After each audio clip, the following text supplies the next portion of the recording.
Some of the financial issues involving it's a crime to give anything away, make money, make more money, the price list, that Kelly testimony that nothing was given away, all of those would suggest to you that there is not a charitable purpose here.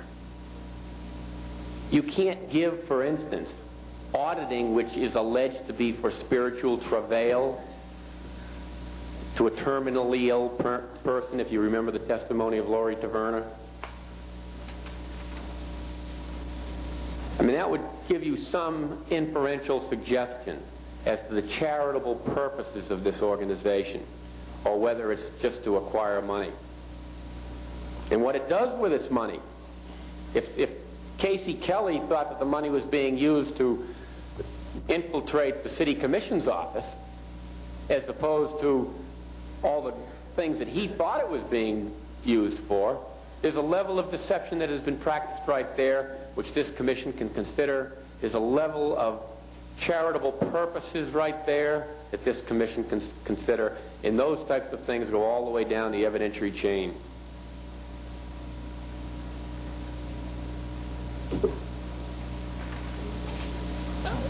One specific example is Mr. Kelly couldn't get a typewriter, but Mr. Mayer could travel to Hawaii and accuse some poor victim of bestiality in order to get her to raise the income.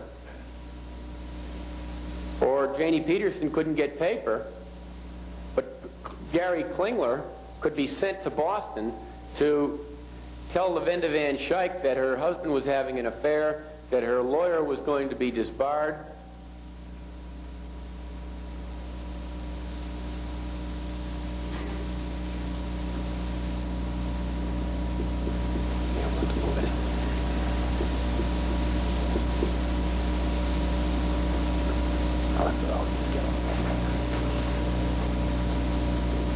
I would suggest to you that all of that evidence would show you what the priority of the use of funds was in deciding whether the priority related to charitable purposes or other purposes. And the legal significance on a potential charitable solicitation of funds ordinance is broad-ranging and will be discussed in whatever follow-up report we present. And then you have issues concerning the use of telexes, the evidence of crimes already before the commission, both documentary and testimonial, involve extortion, blackmail, larceny, burglary, bugging, obstruction of justice, conspiracy, smuggling, false swearing, perjury, violation of IRS laws and immigration and customs laws, to state a few.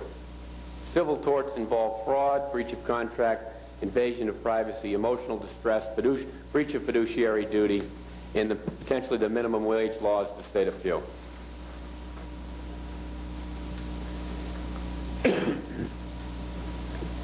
The article or device warning has already been discussed to some degree. It's a fundamental issue in the case. It has very specific legal significance. I won't go into it in any more length at the present time. I think every witness testified that if they had known that there was no scientific basis for this thing, they wouldn't have become involved, basically. And the article or device warning, which is in evidence, specifically requires them in 11-point leaded type to do that, which in some publications they do. In some publications they do something narrower. But in no publication that I have ever read have they ever done it in full compliance with the court order. And in this particular publication, what is Scientology? Mr. Flynn, I might point out that within the last year or 2 years, a personalized copy of that was given to each one of the city commissioners, to myself, as well as Mr. Buston, the attorney. So they were directly deceived. It was before. It may have been before you came on. That was my gift when I became mayor. It was a couple of years ago. I believe the warning says on the cover page or the title page. Well, the cover is the cover, and the title page is there.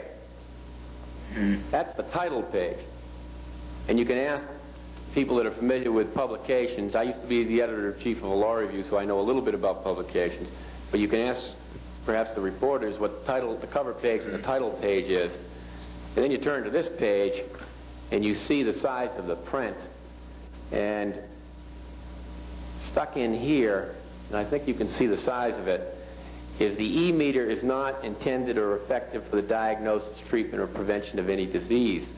Well, that is probably 1/3, number one, of what the warning said you should put in.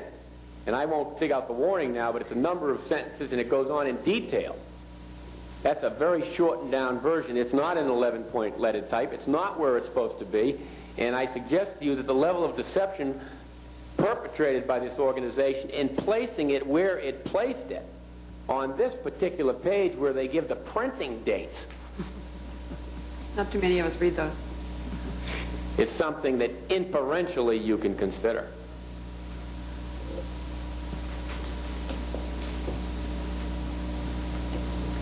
The legal documents issue is an issue that we could talk for 2 hours on. There's evidence, we put them in on releases, waivers, freeloaders, debts, things like that.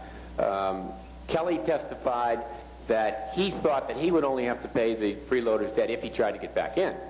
Well, even that has some legal significance. Ray testified that he was told he had a $6,000 freeloader's debt. As the exhibits will show, Tanya Burden, after December 17th, 1977, when she was made to sign these disclosures, releases, and everything else she signed, was sent a freeloader's debt.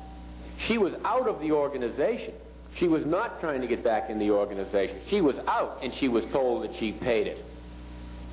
And I suggest to you that if these hearings, if this commission investigated it further and brought in many witnesses on this particular issue, you'll see affidavits on the issue that we've submitted, and you'll see other documents that have been signed that have been introduced as exhibits along this point. But you will find, I would submit to you, that 90% of people getting out of Scientology who have been staff members and received services believe that they owe that debt. So that alone is a legal issue that has serious consequences in a consumer protection ordinance.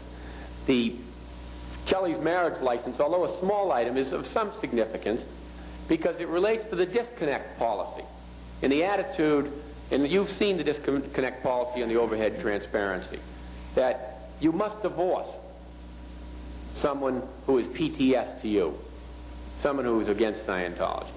Well, they have a legal obligation, if they marry people as ministers, which they hold themselves out to be, to file in the clerk of this city, I would suppose, I'm not precisely familiar with the county, that the marriage has taken place. Well, in Kelly's situation, it didn't. Well, that was one witness out of 15. Now, how many people do we know who have been married or not married? I don't know. Maybe many more witnesses would have a similar experience. There was some testimony that there were many quickie marriages in the church. And the legal significance to the county or the city on that issue alone is important. And it also demonstrates to some degree the effectiveness of the disconnect policy, which is a whole issue in itself.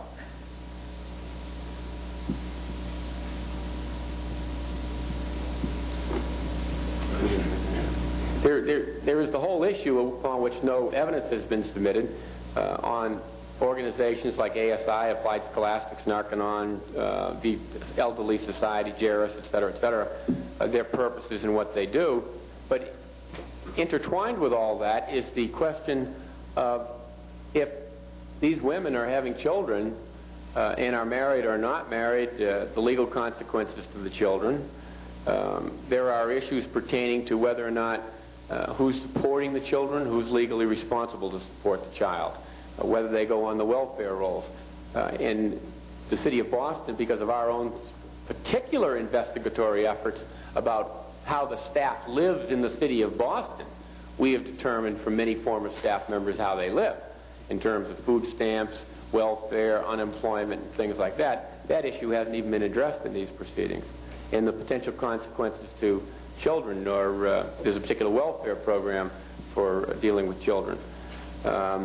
Things like that permeate all of these legal considerations with regard to the way the church treats the WOG world and the legal requirements of the WOG world.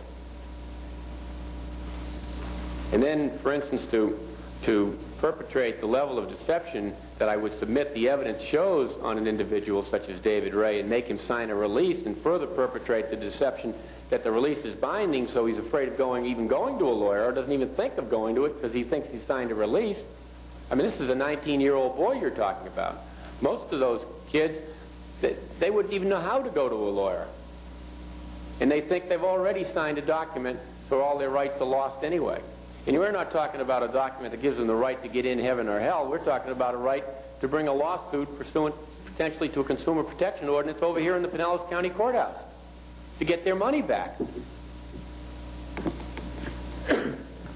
The conditions in the Fort Harrison building have broad-ranging consequences for a lot of different reasons. In some, if there are 400 staff members, and it takes 400 staff members to work 16 to 18 hours a day at $9.60 an hour or $17.20 an hour or whatever to keep the organization going. A week. A week, pardon me, to keep the organization going. Well, if there was enforcement of an ordinance that said you could only have 1.1 rooms, person per room, or 2 persons per room, and those people had to go elsewhere, or they had to buy more buildings to house them, and they didn't get such cheap labor to house them because they now had to have more buildings and more everything else, or reduced staff, I think the financial impact, which deals with the issue of deception, becomes apparent. The testimony on that is significant. I believe every year right up to 1981, right up to the summer of 1981 is covered. I believe Mayor testified that he erected the bunks. Kelly from 77 to 80 lived in a room with 50 people. Van Schaik was here in 77 with 8 to 10 people. Taverner and Pace were here in, I believe, 79, June to December 79 with 8 to 10 people. Ray was here in the summer of 1981. You heard him describe the conditions. Let alone in the staff quarters in the RPF, and I submit to you that one inference that could be drawn as to the purpose of the RPF is even cheaper labor. The guys, they can't get maybe the staff, some staff members like Ray move the beds, maybe the guys in the RPF clean the toilets. So if they had less people in the RPF because they couldn't house them where they house them, maybe they'd have to house them elsewhere and pay more money to house them elsewhere so they could get people to clean the toilets. They don't even pay for the RPF people, do they? No, I was not relating it so much to wages, which is altogether another issue. If they paid them the wages, they wouldn't have the labor force to do it. But even if you enforced an ordinance that says you can only have 2 people per room, where would the labor force go? And if the labor force was reduced, all the support technology that keeps this $1 million a week flowing may be affected.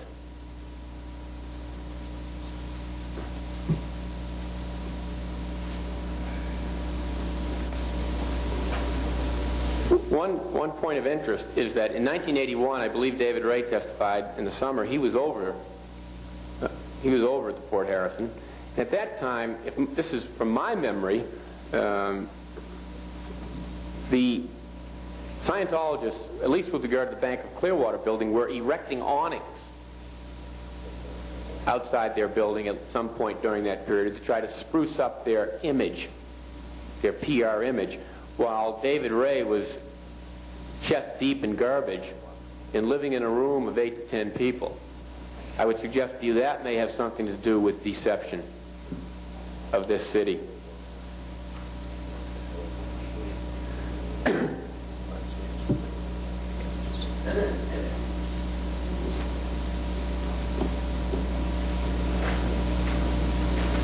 With regard to, and this is really not specifically relevant because it's the organizational policies, not necessarily Hubbard's. If Hubbard had adopted them in the chain of command, that's for your consideration. But as if the organization was doing it on an organizational-wide level, that's all you need, regardless of who wrote them. But there is the SO1 line, the Standing Order Number 1, where people like Tanya Burden and Taverner and others could be made aware of the terrible conditions. And there is the Hartwell testimony where they were on the ranch with Mr. Hubbard, where all the terrible conditions persisted. And that goes right to the top of the organization.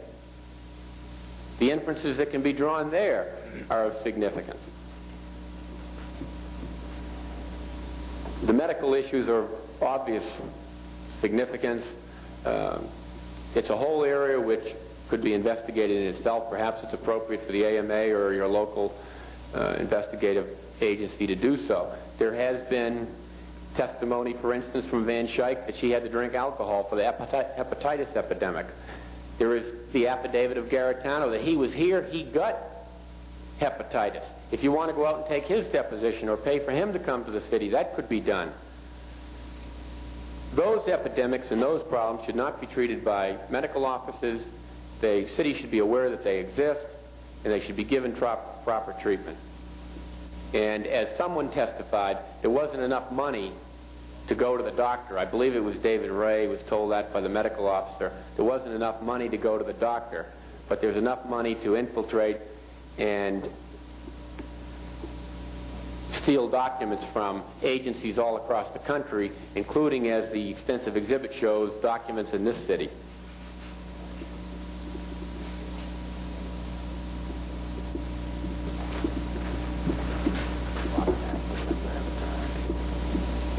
The education and the care of the children issue is of significance.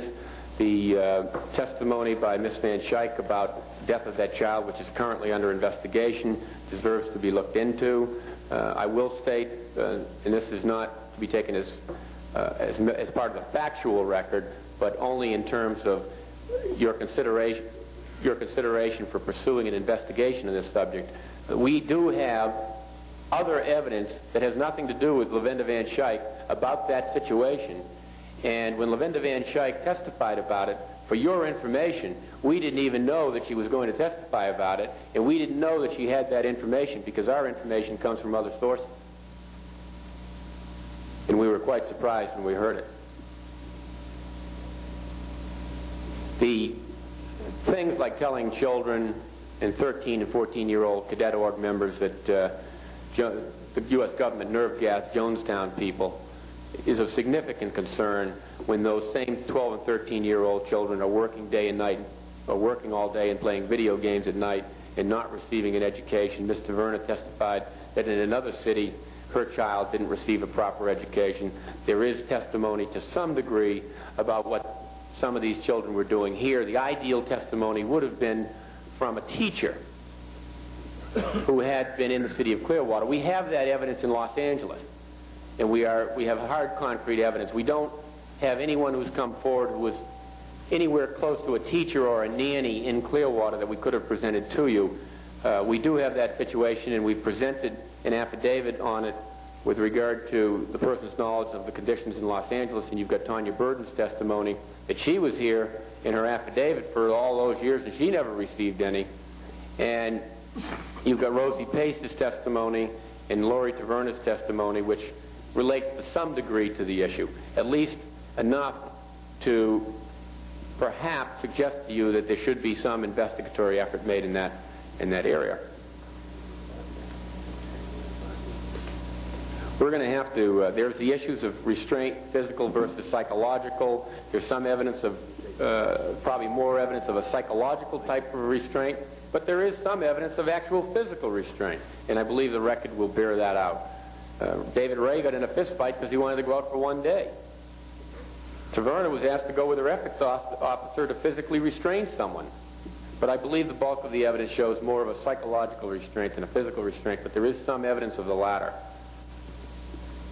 The whole family disintegration issue and et cetera is an issue of broad-ranging consequences. To me, personally, and professionally, I would view it as an area of extremely vital concern. The Scientologists would claim that it perhaps invades their religious practices, so we won't pursue that at the time, for the present time. The financial issues are, of course, significant. The testimony I've already referred to some degree as to how much they've made. Well, one of the reasons we brought someone like Kelly, for instance, is because he actually received the invoices. That's pretty hard evidence in terms of accounting procedures and the type of evidence that often could come into a judicial proceeding. This is not on trying to prove how much money they get. They could publish things on their bulletin board or whatever, as I believe Taverna testified to, that she saw some publications about $1 million per week. But Kelly's testimony was pretty hard testimony because he actually received the invoices and he knew exactly what was coming in during the period that he was doing that. and there was corroborative evidence on the $2.3 million week. Mayor testified about this 25%, 75% breakdown on how Hubbard tries to keep the expenses down to 25%, the rice and beans issue, the labor force issue, the $9.60 per hour or $17 per week or $17.20 per week are all issues that have to be considered in terms of the deception, the ordinances, both charitable and consumer protection, and the impact, as I've previously discussed, the impact on controlling to some degree through proper ordinances or enforcement of zoning provisions or whatever, how that labor force lives could have a significant impact on financial considerations.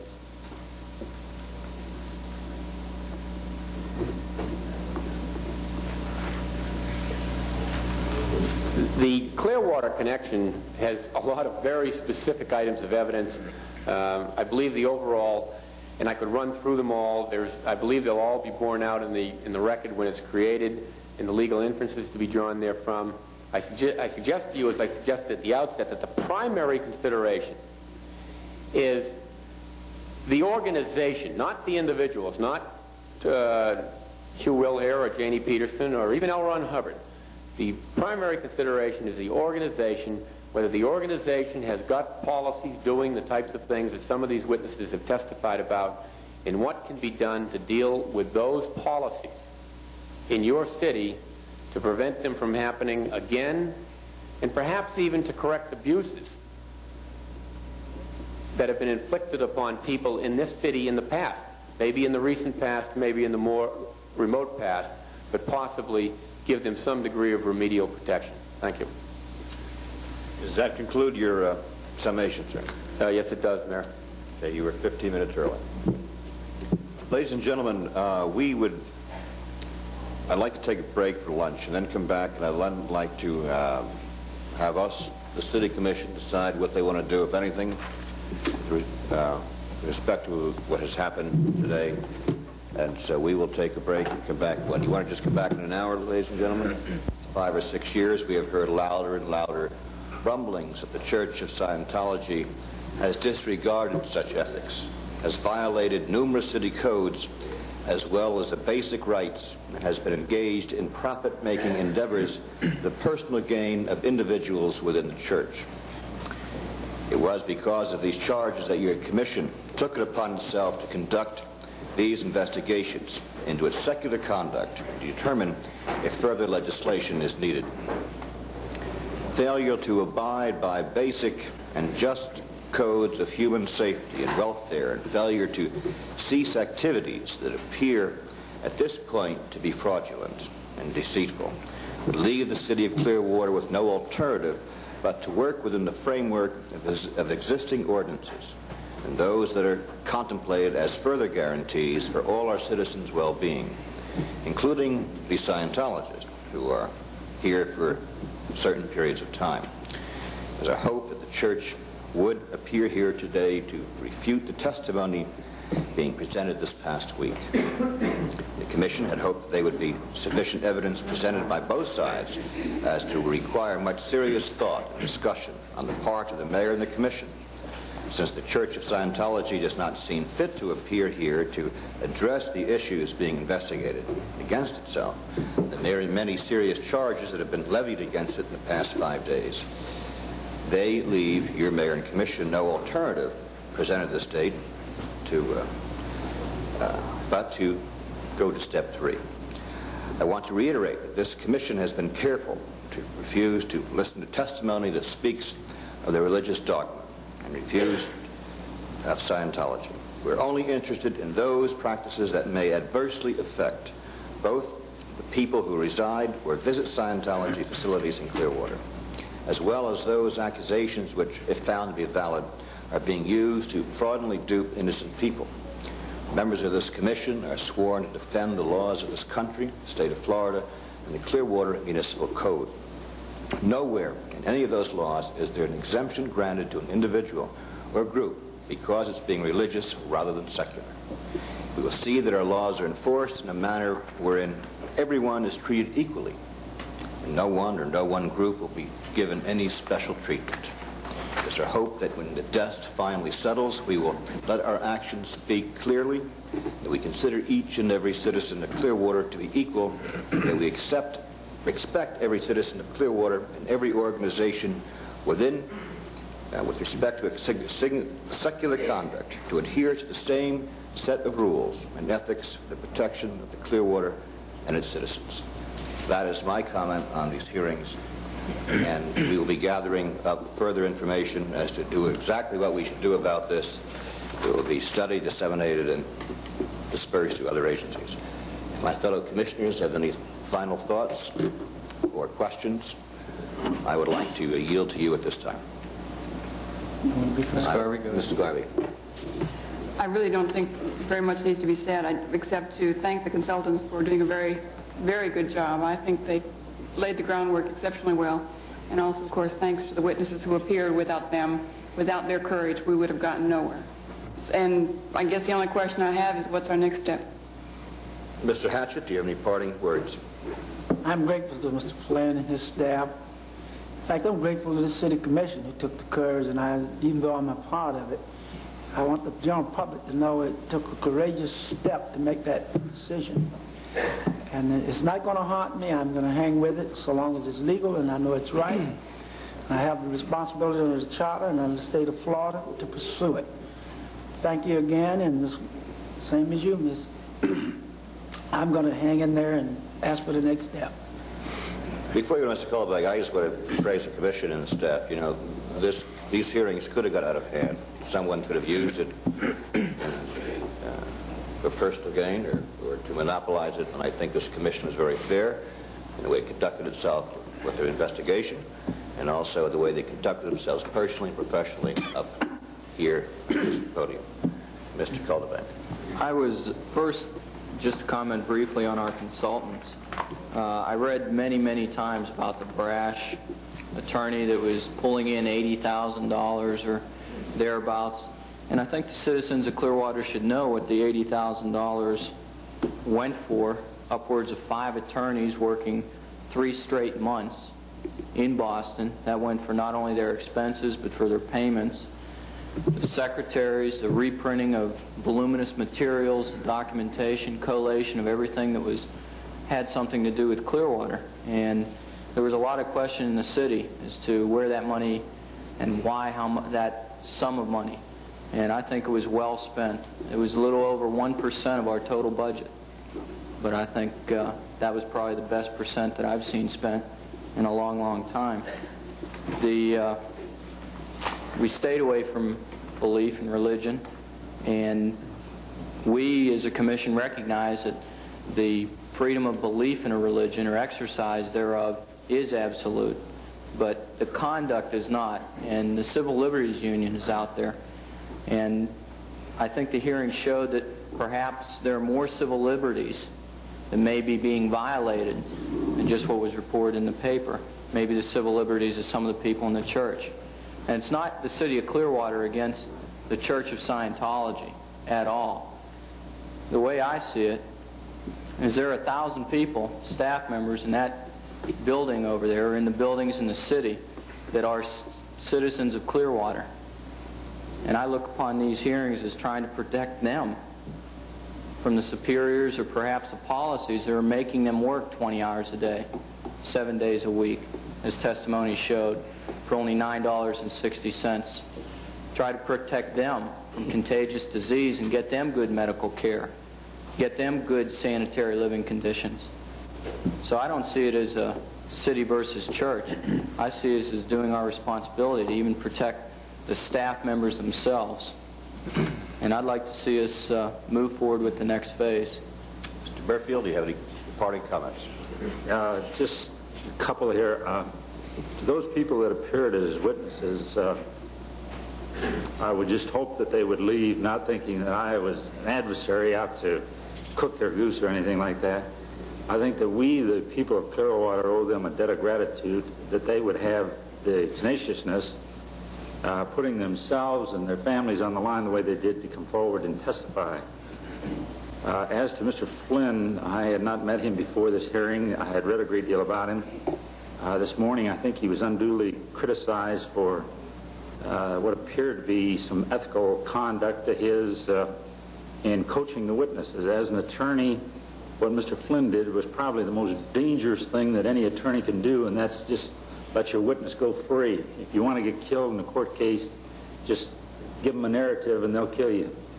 I also noticed that Mr. Flynn, I was watching very closely to make sure that that the people and the people of Clearwater were assured of all the facts out of this, that each time that he would put his hand over the mic, it seemed to relate to a question that might affect either pending litigation or something that pertained to religion or something along that line. And I could not hear exactly what he said, but he wanted to ensure that justice did prevail here. So I think in that sense, Mr. Flynn, we owe you a debt of gratitude too. I think the biggest thing that we have to keep in mind is that, and Mr. Colabank hit on this, is that we have a heavy responsibility to all the people of Clearwater, whether they live in the Fort Harrison or they're just citizens here, I shouldn't say just citizens, for their health, safety, and welfare. And that was the purpose of these meetings.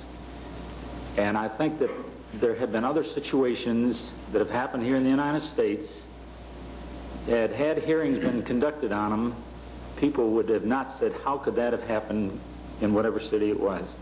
And I think that that was the biggest responsibility, to make sure that something doesn't happen here in Clearwater. Thank you. Before we get into final comments from Mr. Shoemaker and any thoughts that Mr. Buston, the city attorney, would like to leave with us as possible instructions or his point of view from a legal perspective, I'd like to waive the rules. And you commissioners can overrule me if you want to, but I'd like to... Mr. Walters has said he asked me for permission to address the commission at this point. So unless there's any objection from my fellows, I'd like to have Mr. Walters come up and take the microphone, sir.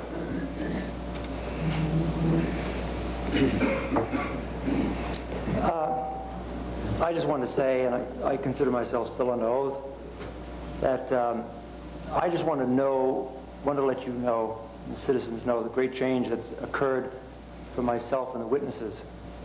I'm speaking for Janie and the Hartwells. We talked about this morning, again, just having lunch at a nearby place where there are citizens coming up to us, 2, 3, one time surrounded us, telling us, thanking us for coming here. We came here scared. We've been dealing with harassment a long time. We didn't know if you'd believe us.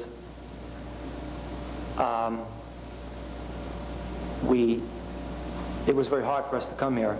Janie Peterson almost didn't make it to the plane. We got here. We found the accommodations very nice.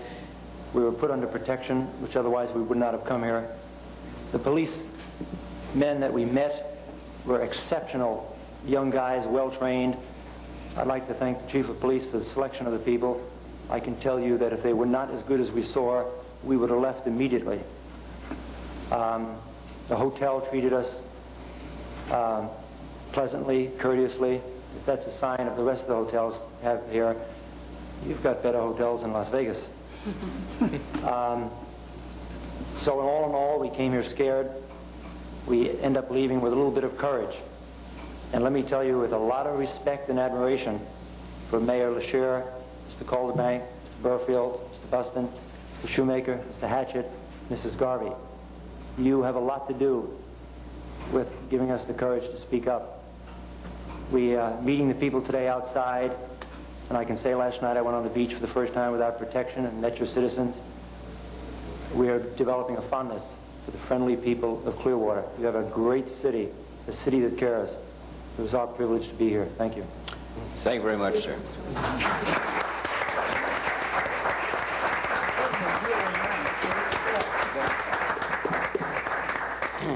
Waive the rules on applause at this point, too, Mr. Walter. Mr. Shoemaker, do you have any final closing words for us? Mr. Mayor, members of the commission, the city at this time doesn't have a commitment to Mr. Flynn and his associates of $80,000. They have a commitment of $70,000 for the first 2 phases of the work. So if you will recall, the final step, phase 3, is actually researching the record and preparing the facts of evidence in the final form. You've had an awful lot of information given to you in a very short period of time. There's a lot of documents I know you haven't had a chance to look at yet that was introduced into evidence. I don't know whether you wish to proceed at this point in terms of going ahead and asking Mr. Flynn to go ahead and complete that Phase 3, but it would be my recommendation that you do so. I think he's done an excellent job. Shoemaker, just exactly tell them, the people, what Phase 3 really is. Phase 3 is actually researching all of the volumes of testimony as well as the documents that have been introduced into record and preparing those in a form where they can be used as facts of evidence and be used for the development and the actual passage of the related ordinances that the Commission will be considering in the future concerning basically consumer protection and charitable solicitations ordinances. Thank you. I'd like to give the floor now to Mr. Buston, who has been sitting here occasionally passing me notes and grabbing my arm that we or I got too far into the religious beliefs, and has kept the City Commission kind of on an even keel here to do our job much more effectively and much more legally correct than we may have done. So I'd like to give the floor to Mr. Buston, who has been our city attorney for 7 or 8 years now, and for his parting comments. Well, first, does that Phase 3 include a complete transcript of all the testimony? It does include the expenses, so that would in fact be related. It's the $70,000, the total of $80,000 plus expenses, and the expense of the transcript certainly would be. Because I think that transcript, that documentation is going to be important to the Commission to be here for your perusal individually and everything. Because I don't see how you can remember everything. That's a very good point. We should also instruct, or I will instruct based upon the Commission's decision, to have this actually typed up as a written transcript. Good point. My only parting comment is that I think from my observation, for whatever it's worth, I think the Commission has tried very hard to stay away from anyone's beliefs in this proceeding. And I think they've, in the main, done a very good job of it. I think if everyone looks at the kind of conduct, and I've been saying this over and over again, that we're only interested in conduct, if you really get down and look at this thing close and look at the type of conduct that we've been talking about and has been brought to you in these proceedings, I think you can see why a city would have an interest, from a lawyer's perspective, in the health, safety, and welfare arise by reason of that conduct. I think it would almost be dereliction of duty if you ignored it. There was an interesting little point raised, and I have to go back to it for just a moment because it struck me. When Mr. Johnson said something about the proceedings and Mr. Flynn sitting there with the witness and talking to him, the procedure was laid out quite well for these proceedings, and a copy of that procedure was provided to him. And the very same procedure that he criticized Mr. Flynn about was made fully available to Mr. Johnson. In fact, he would have had the same opportunity to sit at the table with his witness, talk to them. There was no, if anyone looks at the document, there was no restraint, constriction whatsoever. He would have selected his own witness. Right, exactly. There was no, so it just struck me. In fact, that document went out to him, information on April 13th. And when I heard that, it just struck me kind of funny. At this point, we'd be derelict in our duty if we did not go on to Phase 3. All right. Do we need a motion to go on? Yes, sir. Is there a motion to go on Phase 3? To continue Phase 3 and to have the city consultant, Mr. Flynn and Associates, prepare the record and the analysis to bring to the City Commission at the closest possible date? Yeah, give us a time span. Mike, you... Well, I will endeavor to produce it as quickly as I can. It's a rather large task simply because of the legal issues applied to the facts. And as most lawyers know, that's a very significant job. And then applying that in such a way to create ordinances that will both be effective, remedial, and produce the desired result. In terms of a time frame at the present time, I'm reluctant to give it. We will do it as expeditiously as we can, as we did with the report and the preparation for these hearings. I believe we would produce a report within about 2 months or so, and it's some 200 pages long, and legal length, and we produced these hearings within about 2 months or so, and we worked, I'll tell you, virtually non-stop with a large staff to do that. And in fact, we had started preparing it in advance of that because we learned that the city most likely was going to go forward. We knew that they wanted to go forward quickly, so we took it on our own to just start collating some of the evidence to make sure that we could go forward as quickly as we could. I'd like to make a couple final comments, if I could. Yes, sir. You have the floor. With regard to, I didn't address the issue of that Mr. Johnson addressed of speaking to my witnesses during their testimony. Of course, in congressional investigations, it's done all the time, and there's absolutely nothing uncommon about it. Secondly, as most of you commissioners know, you probably heard what I said to the witness, which was most of the time just tell the truth or explain that or confront that or something of that type. In one instance, I directly and quickly covered the microphone when Mr. Mayor was testifying. And it was just as about, if you go back and check the videotape, Mr. Mayor was about to give the name of an individual. And as you can imagine, there are many individuals who are quite fearful of having their names brought out in connection with these investigations. And I thought he was going to refer to a particular individual who had expressed serious concerns to me about his safety. And I thought, because of my knowing who Mr. Mayor is and who he dealt with in the organization, he might mention that person's name, who I have had dealings with and who has specifically requested that his name never come out, at this point in time at least. And at that one point in time, I believe if you go back and check the videotape, you'll find that Mr. Mayor, I thought, was about to mention a name. As it turns out, it was a different name, and he went forward and said it. Other than that, I think as most of the commissioners know who've been sitting in front of me, I've just told the witness to explore the area, or don't explore it for constitutional grounds, explain it, or whatever. And lastly, I'd like to thank each and every commissioner for giving us the opportunity to give you what we perceive to be the facts. I would particularly like to thank my associates, Mr. Hoffman, my brother Kevin, and Tom Green, who the four of us have just worked unendingly for a long period of time, and we've all worked together on an equal basis and have put in an equal amount of time and effort into our investigation of this organization, both on behalf of you people and on behalf of our clients.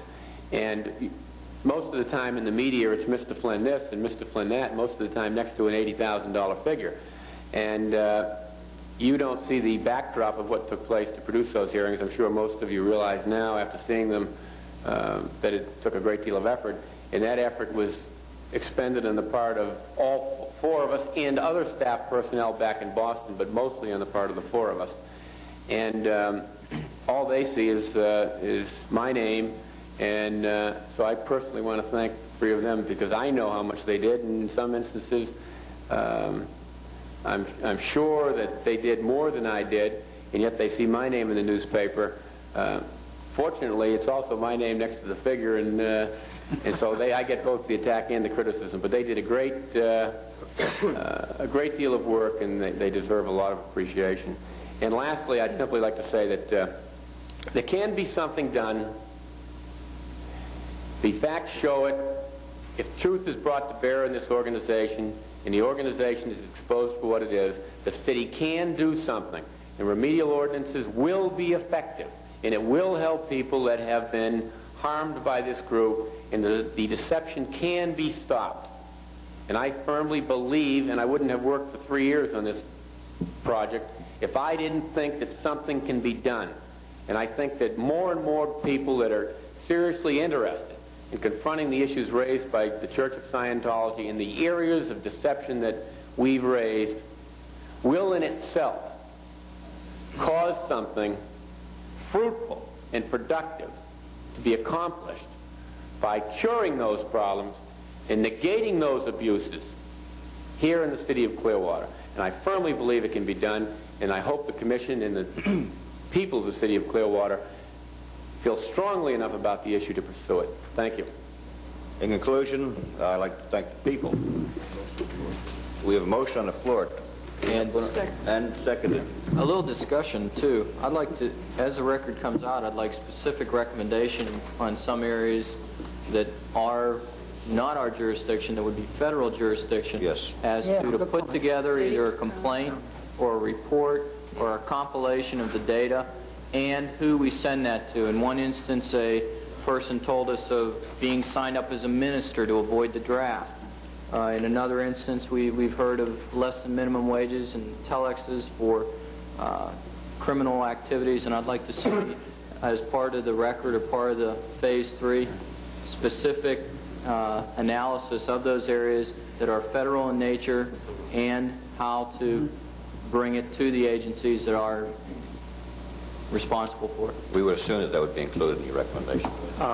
It would be. Mr. Shoemaker, Yes, one sir. thing along that line, one of the questions that was asked of me, and that would be whether or not, assuming a person is willing to pay for it, copies of the transcript could be obtained. And I think, absolutely. And I think the other thing is Yes, we sir. need to do something along the same line that we did with the original report, and that's put it in the library so people can go and see the full transcript. Yeah, Yes, sir. good That would idea. certainly be my plans. We'll also have another copy down in the city clerk's office for anyone who's interested in perusing. But absolutely, once we get a copy of it, anyone who, certainly they have to pay for the cost of it, but anyone who would be interested in receiving it would be more than welcome to have it, or excerpts of it Yeah, if just they part prefer sections of it that. they want. Yeah, they want to. And in addition, I'd like, I don't know whether this would be the proper time, the motion, to make sure that we do get the sworn statement from Mr. Ray regarding his criminal activities were purported by Mr. Johnson here at the table today, and his psychiatric analysis, and whether or not that information was given under confidentiality to the church so that we may know whether or not indeed 1982 today, the last day, it's being used in the same type of pattern that the record tends to show. So I'd like to see the sworn statement from Mr. Ray gathered as quickly as possible. Also, Mr. Flynn said about his associates, and on the commission, each commissioner has gotten a lot of credit because we did something that perhaps has been festering for years, but I think there's something that the citizens ought to know too, that Mr. Buston and Mr. Shoemaker and the entire staff have been under just as much fire as us, but they don't get the same type of credit. People remember a year ago Mr. Buston was roundly criticized in the paper and attacked many times, and I think that people ought to know, like the budget and everything else, that staff work is a large deal of the work that goes on here, and without Mr. Shoemaker and Mr. Buston becoming personally involved and committed to finding out the truth, this hearing would not have come off today, and I want to thank them. Well, we've come a long way since that days late last year when there was this handbill distributed in City Hall steps leading to the arrest and conviction of any dishonest politician by the Church of Scientology. Prior to the hearings beginning, we were criticized by such groups as the ACLU, which I believe has a very liberal group in the past that's defended the American Nazi Party. We've been criticized by the National Council of Churches and other groups whose names escape me at this point. They're technical names. And I want to thank people, Clearwater, who apparently are behind us on this issue. And I want to thank everyone out there for watching. Just one comment. I wanted to remind the public and the citizens of Clearwater that this is only the beginning. We've got a long ways to go, and hopefully it will ripple out and have an effect. Did we not? No. Call for the question. Aye. On the motion, which is Phase 3? to enter Phase 3, all those in favor say aye. Aye. Aye. Opposed? The motion carries. This meeting is concluded.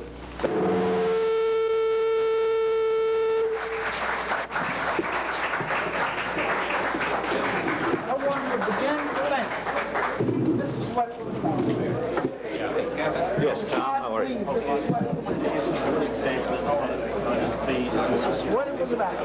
Hey, Tom. Here a report One of the highlights is what legal ways to Please. Yeah, That would be